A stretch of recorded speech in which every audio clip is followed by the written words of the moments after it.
Assalamualaikum warahmatullahi wabarakatuh. Bismillahirrahmanirrahim. Alhamdulillahi rabbil alamin. Wassalatu wassalamu ala khatamil anbiya'i wal mursalin wa ala alihi wa ashabihi ajma'in. Ashhadu an la ilaha illallah wahdahu la syarikalah wa ashhadu anna Muhammadan abduhu wa rasuluh. Ibu-ibu, bapak-bapak, dan saudara-saudara yang berbahagia, ada ungkapan ya, beragama itu jangan disangat-sangatkan, tetapi sebaliknya juga jangan diringan-ringankan. Nah, begitulah. Kalau bahasa yang sering dikatakan ifrat dan tafrid, begitu ya. Dilebih-lebihkan jangan, tapi diringan-ringankan juga jangan. Sebab memang ya maklumlah manusia begitulah. Seperti orang menganggap, jadi mungkin ibu-ibu, bapak-bapak sudah pernah mendengar ada orang yang mengatakan bahwa Nabi Isa itu anak zina.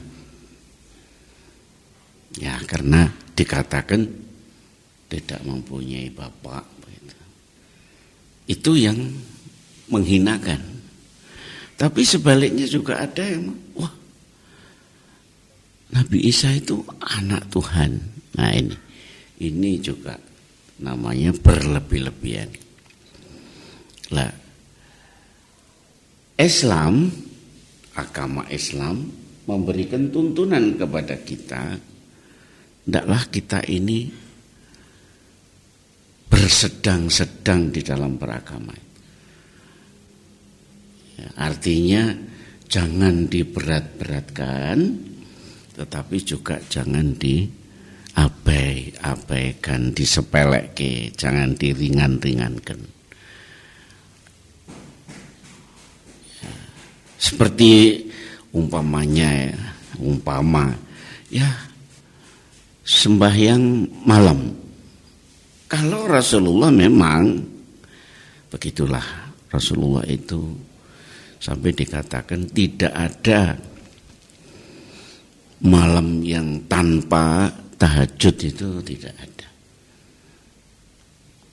Bahkan mungkin ibu-ibu, bapak-bapak pernah mendengar bahwa Siti Aisyah pernah mencari Rasulullah. Di mana itu? Sebab di kamarnya tidak ada, lalu terus dicari. Ibu-ibu, bapak-bapak yang sudah pernah ke Madinah tentu tahu bahwa di Madinah ada tempat makam yang dinamakan Baqi, begitu. Itu Siti Aisyah pernah malam-malam itu mencari di Baqi. Sebab mungkin beliau, Siti Aisyah, mempunyai perasaan jangan-jangan Rasulullah ke Baqi, ya, tempat ya orang-orang yang sudah mendahului, begitulah.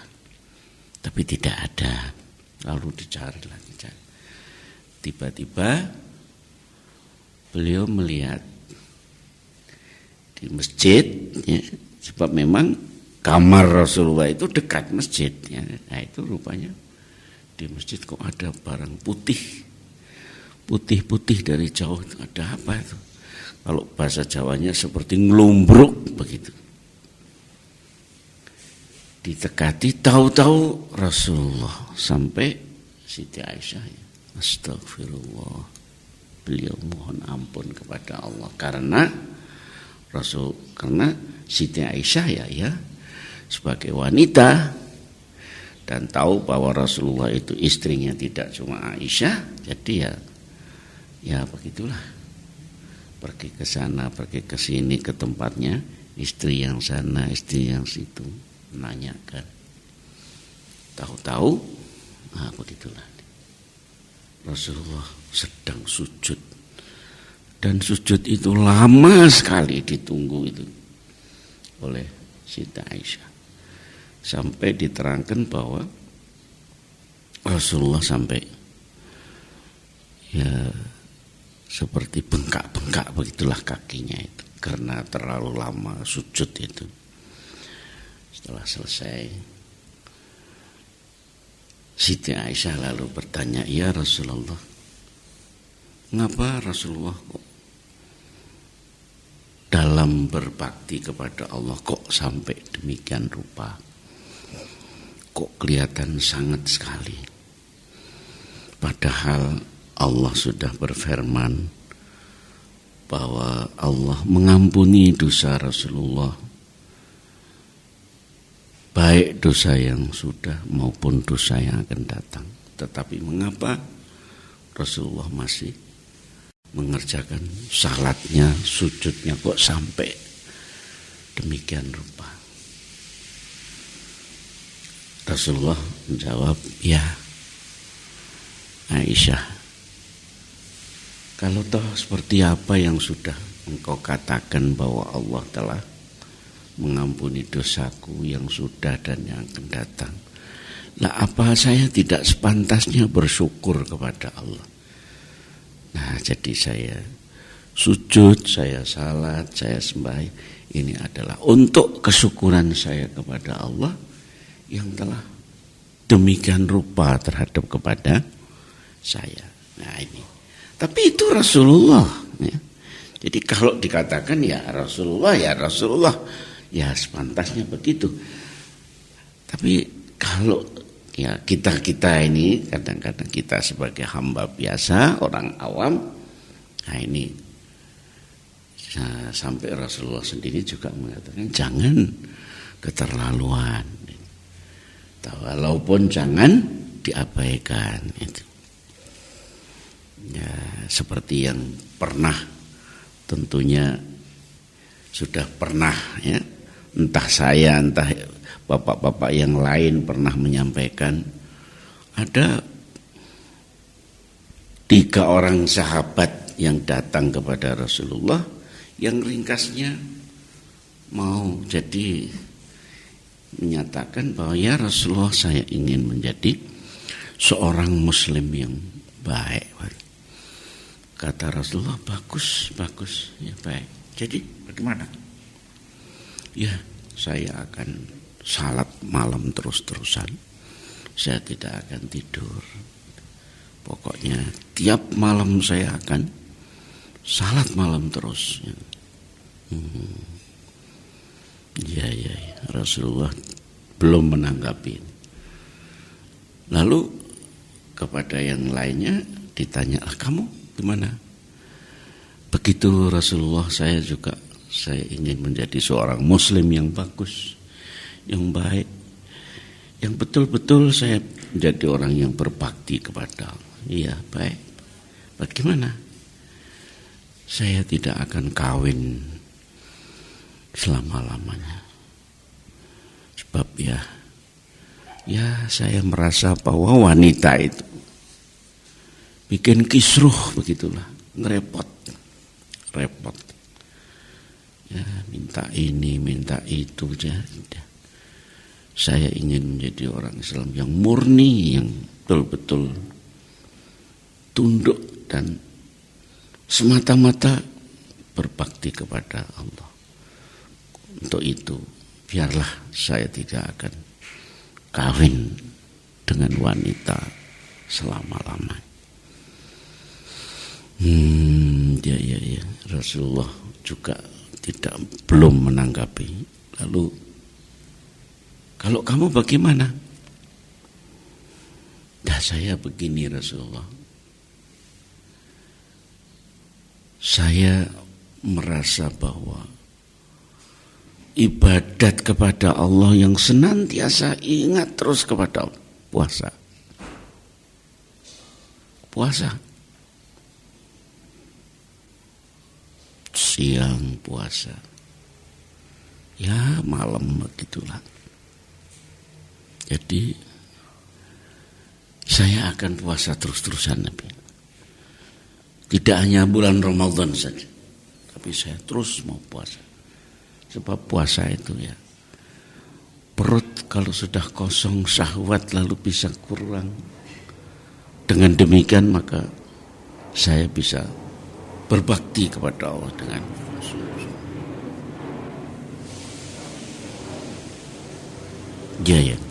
ya. Apa kata Rasulullah terhadap orang-orang seperti itu? Nah, ini beliau mengatakan bahwa saudara-saudara, sahabat-sahabatku yang baik,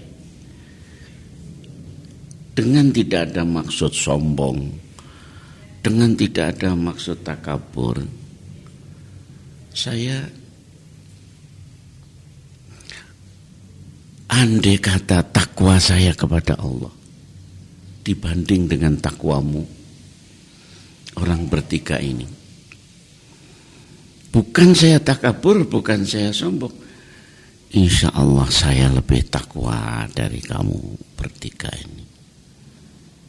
Namun karena saya Nabi, saya diutus oleh Allah, saya selalu mendekatkan diri, betul gitu.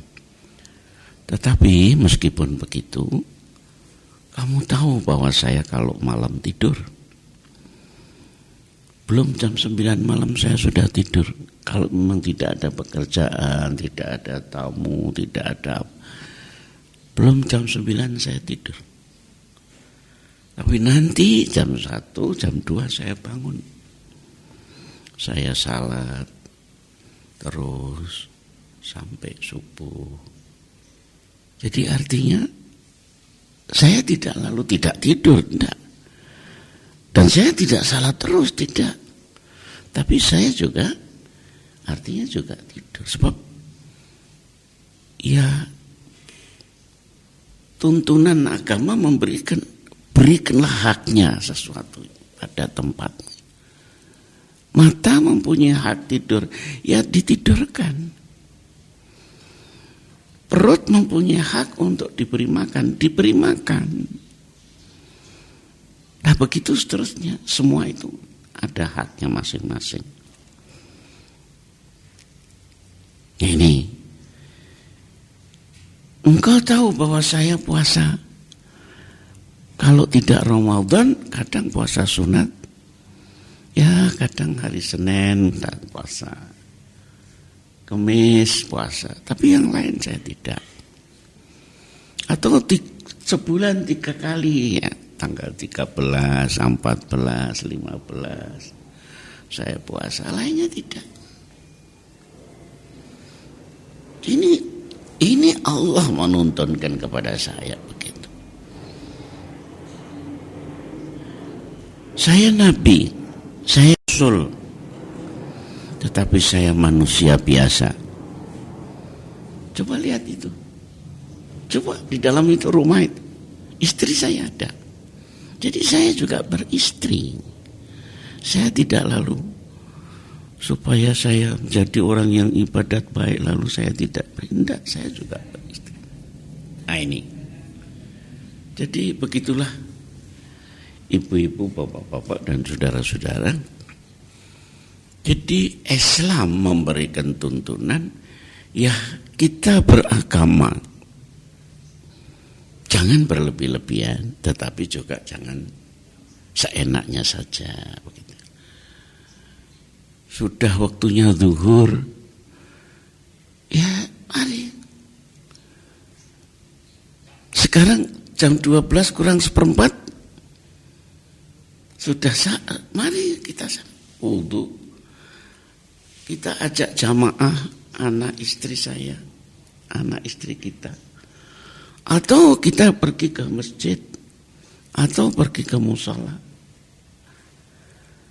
Kalau memang sudah sampai waktunya, jangan seenaknya saja.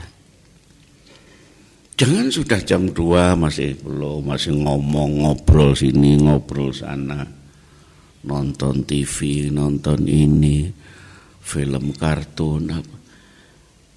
Boleh nonton boleh, tapi waktu salat jangan sampai diabaikan. Nah ini yang dimaksudkan, artinya bertengah-tengah, jangan berlebih-lebihan tapi juga jangan. Ini ibu-ibu. Nah, di sini perlu saya beritahu, ada orang itu yang ya mungkin karena ingin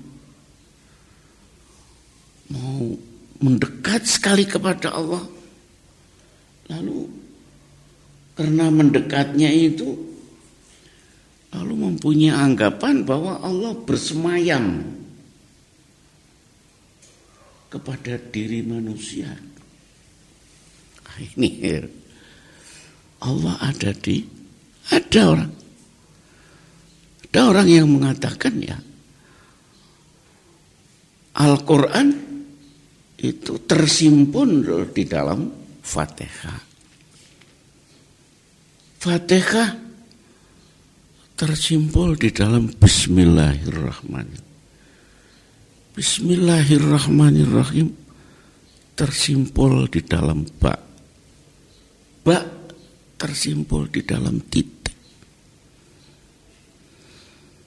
Padahal di dalam tubuh manusia ada titik, yaitu titik suara jantung itu.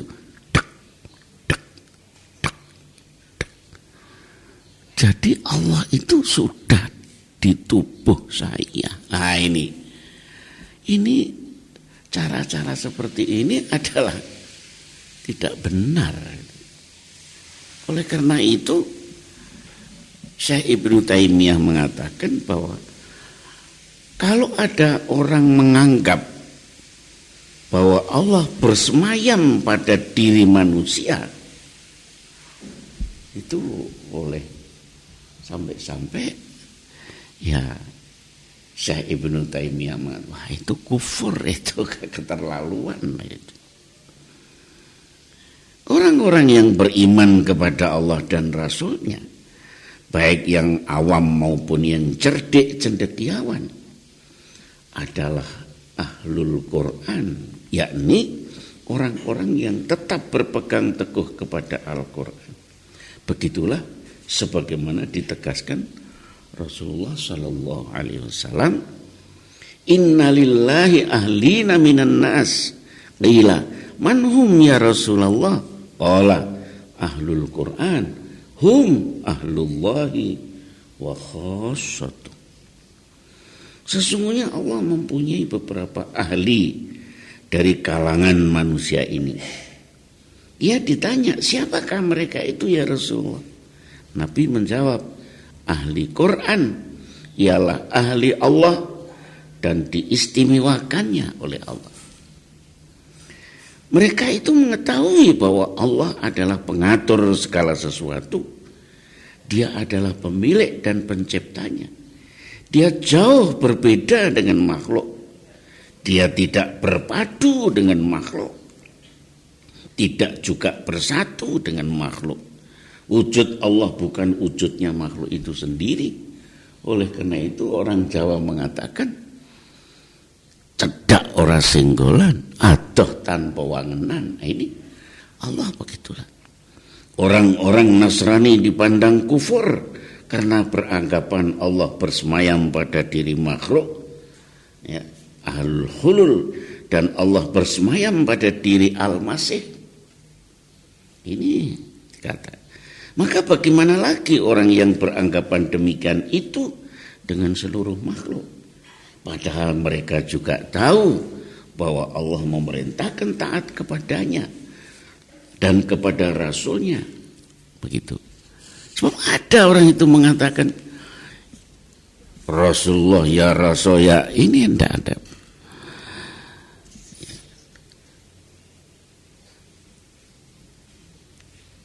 Allah memerintahkan taat taat kepadanya dan kepada Rasulnya, serta mencegah durhaka kepadanya dan kepada Rasulnya.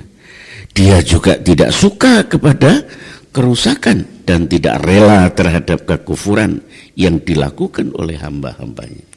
Kewajiban makhluk adalah menyembah dan taat kepadanya, minta bantuan pertolongan kepadanya dalam seluruh urusannya, seperti diterangkan di dalam surat Al-Fatihah, iyyaka na'budu wa iyyaka nasta'in. Nah, begitu. Jadi bukan lalu yo rasaku, yo rasanya, ya. Lalu ya Allah itu ya aku ya. Nah ini wahdatul wujud apa. Enggak begitu. Islam tidak membenarkan. Begitu ibu-ibu, bapak-bapak dan saudara-saudara, untuk sementara. Insya Allah lain kali masih bisa kita teruskan. Lebih dan kurang saya mohon maaf. Billahi taufiq wal hidayah. Assalamualaikum warahmatullahi wabarakatuh.